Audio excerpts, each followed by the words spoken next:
Assalamualaikum warahmatullahi wabarakatuh. Perkenalkan, nama saya Divino Narendra. Saya mahasiswa Pendidikan Sejarah Untirta. Di sini saya akan menjawab soal-soal dari mata kuliah Filsafat Sejarah. Yang pertama yaitu, kenapa sejarawan perlu mempelajari filsafat sejarah? Karena dengan mempelajari filsafat sejarah, sejarawan dapat mempertajam kepekaan dan menjadi lebih kritis.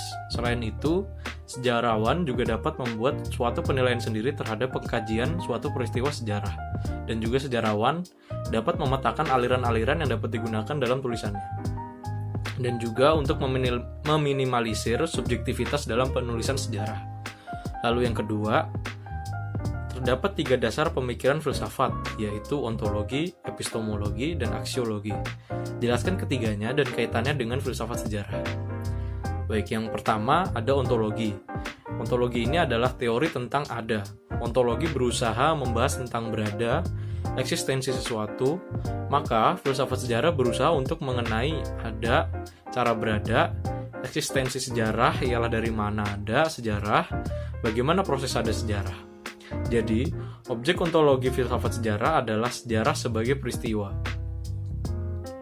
Lalu yang kedua, ada epistemologi. Epistemologi adalah cabang filsafat yang menyelidiki asal-usul, metode dan kesohihan ilmu pengetahuan, maka epistemologi mempertanggungjawabkan ilmu pengetahuan sejarah. Jadi, epistemologi filsafat sejarah adalah sejarah sebagai kisah dan sejarah sebagai ilmu. Lalu ada aksiologi. Aksiologi adalah teori tentang nilai. Problem yang menjadi cakupan aksiologi sebagai nilai adalah hakikat nilai itu, bagaimana nilai itu diklasifikasikan, relativitas nilai, subjektivitas nilai. Jadi, objek aksiologi filsafat sejarah adalah sejarah sebagai nilai. Lalu pertanyaan nomor 3, bisakah hukum-hukum umum dan ilmu alam diterapkan dalam ilmu sejarah?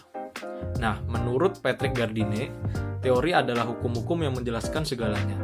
Teori ini mengatakan bahwa penjelasan sejarah tidak berbeda dengan penjelasan ilmu-ilmu alam. Eksplanasi sejarah tidak bisa menghindar dari hukum-hukum umum yang menjelaskan keberagaman yang telah teruji secara empiris. Karena menjelaskan suatu peristiwa berarti menunjuk pada kondisi awal yang dihubungkan dengan peristiwa-peristiwa yang dijelaskan.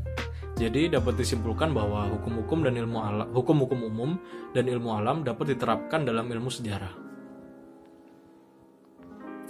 Lalu untuk pertanyaan yang keempat, Arnold Toynbee, yaitu seorang sejarawan Inggris, berpendapat bahwa sejarah bergerak dengan aliran siklus. Berikan contoh peristiwa sejarah di Indonesia yang bergerak dengan aliran siklus. Nah, menurut Toynbee ini, sejarah bergerak dalam satu siklus atau lingkaran yang selalu berulang. Siklus tersebut adalah lahir, tumbuh, mati, ataupun runtuh. Nah, contohnya adalah pada zaman ketika Indonesia masih disebut Nusantara, muncul kerajaan-kerajaan Hindu. Kerajaan Hindu ini dipengaruhi oleh pedagang-pedagang India yang menyebarkan agama Hindu. Nah, setelah bertahun-tahun, kerajaan-kerajaan ini mengalami masa kejayaan, hingga kerajaan-kerajaan ini akhirnya runtuh. Lalu muncul kembali kerajaan-kerajaan Islam. Kerajaan-kerajaan Islam ini muncul karena pedagang Gujarat yang menyebarkan agama Islam. Nah, ini merupakan siklus di mana kerajaan tersebut lahir, tumbuh, dan runtuh.